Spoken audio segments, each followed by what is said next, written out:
Hi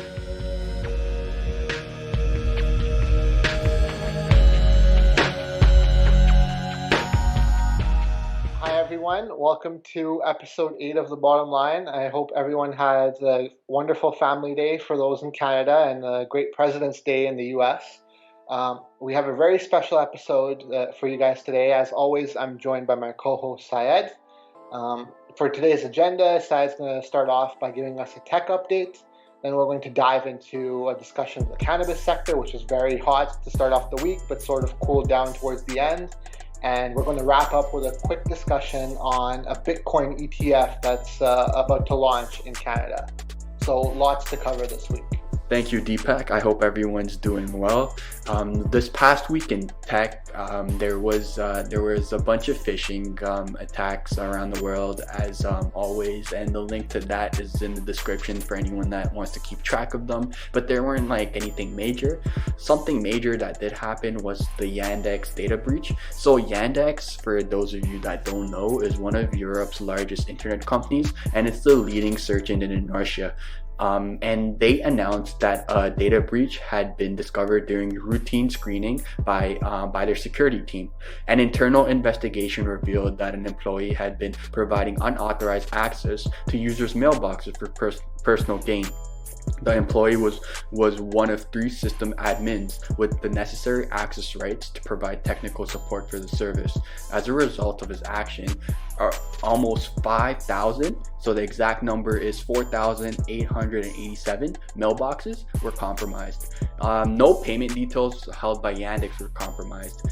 I wanted to bring this up because this is yet another insider threat incident that has occurred, and most companies, especially goes for like startups, they should know that like insider threats and what's happening internally within the organization is just as critical to look at and to monitor, as well as external factors. So you can't just look at external factors only. You got to look at your employees and what's going on inside. And of course, for big organizations, this is a big thing too, because you don't know what your employees' intents are. So say for example, like an employee like is about to leave the company, right? They might have like some intent to leak some information, and that's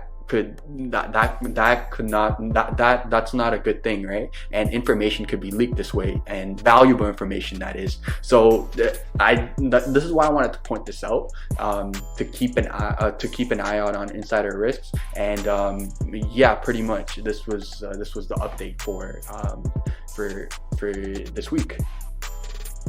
Yeah, and thanks. Just to quickly add on to that, like as a former auditor, I can sort of appreciate why there's such a strong focus on testing internal controls, because this sort of thing shouldn't really be happening, right? And any organization should make it one of their top priorities to ensure that they have sound internal controls in place, whether it's something simple like an employee leaving and removing access controls for them, right? Like it seems very intuitive to us, but it doesn't always get executed perfectly. So this is yet another example of a lack of probably like control or testing being done, which is kind of leaving organizations susceptible to these kind of situations. So it's something that organizations really have to keep an eye on and make sure that there are adequate controls in place, whether it's for minor issues or really more like large scale issues as well. So I think more and more organizations are like, they already have started paying more attention to it, but I think the focus needs to get amplified even more after these sort of instances keep reoccurring.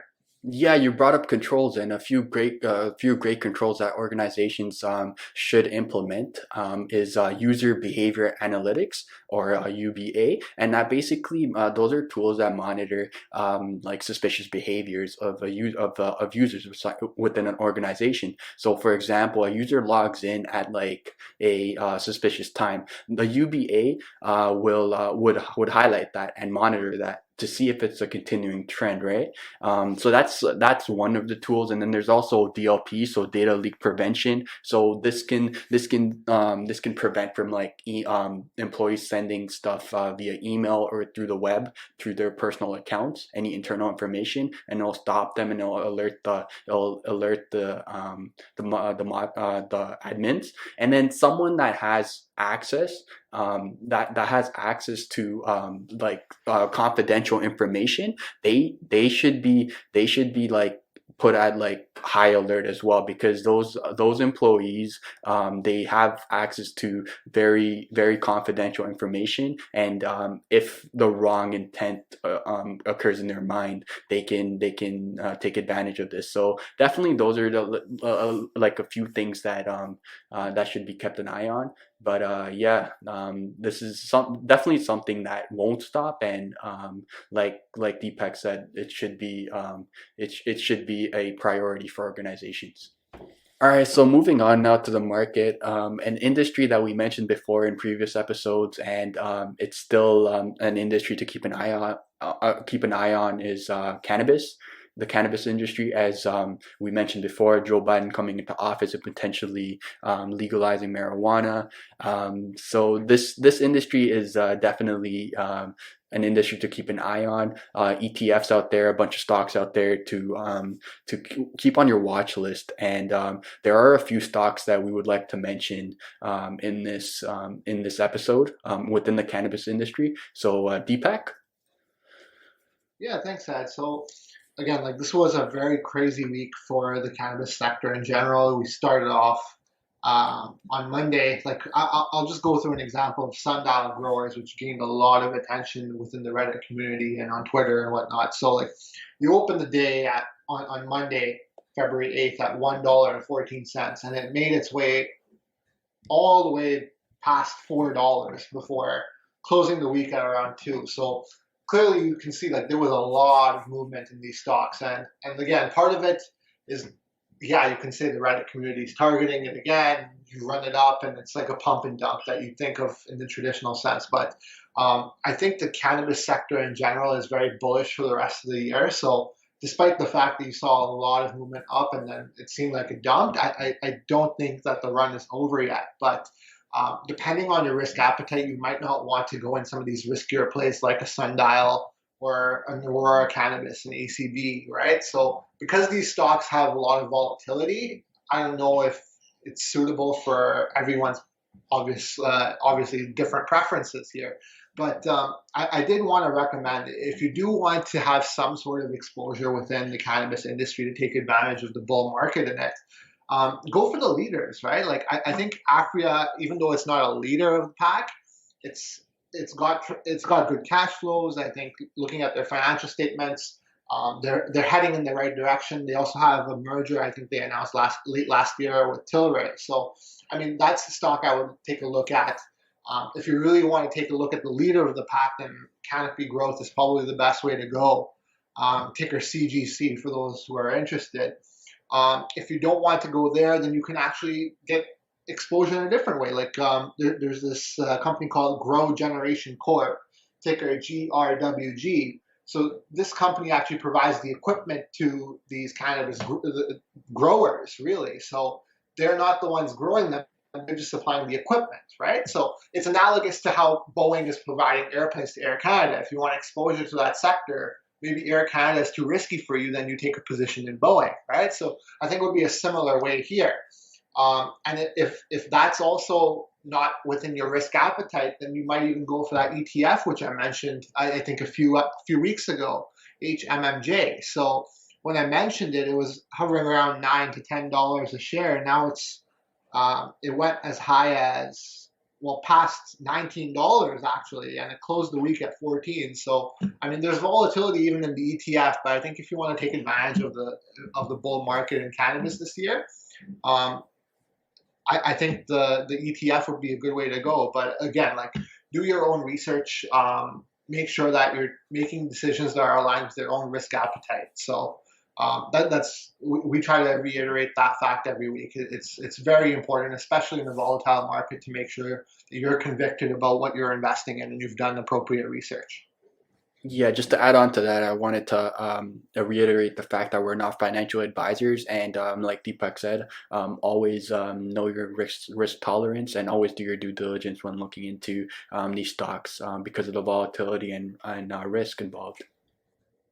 Okay, perfect. So moving on to our last topic of the day, we wanted to discuss this article that was posted on Yahoo Finance, which we'll provide a link to as well. The title is "The First North American Bitcoin ETF Launching in Canada." So, like we mentioned, if you've been watching our previous episodes, um, cryptocurrency is another very hot area in the market, right? So, I think really a lot of retail investors are getting into the whole crypto mania and are finding different ways, whether it's through Binance or Yandex or any other exchange that you can buy crypto from. I think everyone's finding a way to get their hands on not only Bitcoin but the other altcoins like Doge that Elon's been mentioning, Ethereum, Litecoin, and many others. But one thing that we mentioned in one of our previous episodes was the concern that regulators would have about having retail investors and putting their money into a non-regulated market, right? So I think this is the first step towards it, where you have an ETF that's going to trade on the market. It solves a problem in the sense that you don't have to worry about like the exchange going bankrupt, which has happened in the previous bull run in crypto. But really, this ETF has been designed so that you can actually purchase it through your RRSP or your TFSA. So it's unique in that sense. And it also provides more liquidity and more comfort knowing that you can buy it through your brokerage, either with the bank or whatever platform you use. So I think it solves problems in that sense, but you can see like they wanted to have more regulation over where you put your money, right? Especially for tax season, it's hard for them to monitor if you're buying Bitcoin or any other crypto through these other exchanges, what your capital gain was, for example, right? So that's going to have tax consequences. And naturally, they want to have more control and more regulation over it. So I think this is the first step, because I think more Canadians are going to find it easier to just invest in Bitcoin through an ETF like this. And they'll bring a lot of the retail money away from these other side platforms and back into an area where there's more regulation, which is really what their ultimate goal is. So, Syed, if you want to pitch in your thoughts on this article, that would be great as well. Yeah, thanks, Deepak. So yeah, I did go over this article myself too, and there was one thing that like I was confused about here, and it says that it's an ETF, but it's saying that it's only a Bitcoin ETF. To my understanding, an ETF is where there's multiple stocks or multiple companies where you invest into this ETF and it'll invest into these multiple companies, right? It's not just one thing you're investing into. So this being a Bitcoin ETF only kind of like doesn't make sense, because ideally it being an ETF, it should be all the cryptocurrency, or at least two of them, right? So Bitcoin and Ethereum. I wouldn't say yeah put Doge into this, or like the other cryptos into this, but at least have Ethereum into this, right? So it actually defines a definition of an ETF. So that was something interesting that I found with this article, and I kind of questioned this article based on calling it an ETF, because it's only gonna be for Bitcoin only, right? So that kind of threw me off a little with this article. And then one interesting point that this article mentioned is directly holding Bitcoin has its risks, and exchanges have been hacked, storage keys can be lost, and passwords can be forgotten. But with that being said, there are hardware wallets out there, such as Treasure, where you can store all your cryptocurrencies in a safe wallet, like a safe physical wallet. And if you want to sell it off, right, you can transfer your money back into the exchange. So Yandex or Coinbase or whatever you may use, and then sell it there. So this statement right here kind of is debatable as well, and I would like this article is great, and the intent of having a ETF like this is great too. Like Deepak says, for tax season and stuff like that. But like I don't think like defining as an ETF is something is the best, because there again, like I said, there should be multiple cryptocurrencies on here and not just Bitcoin.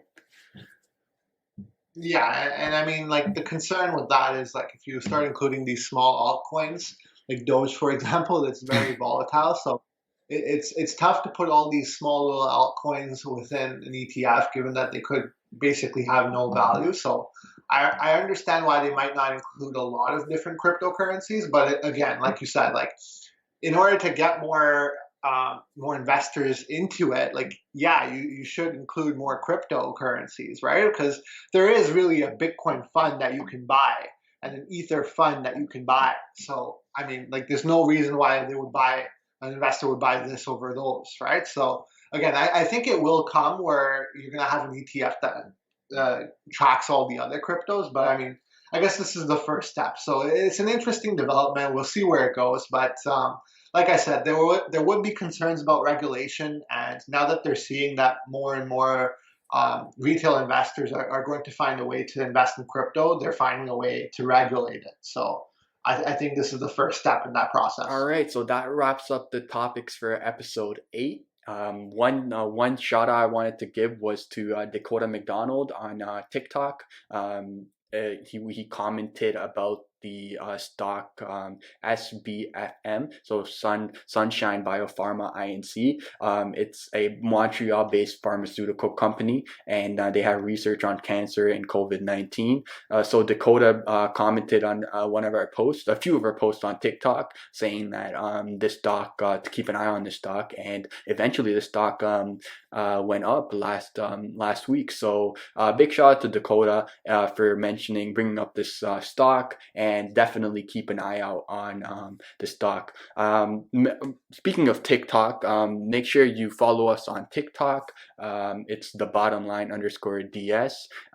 We post a lot of educational videos on there too.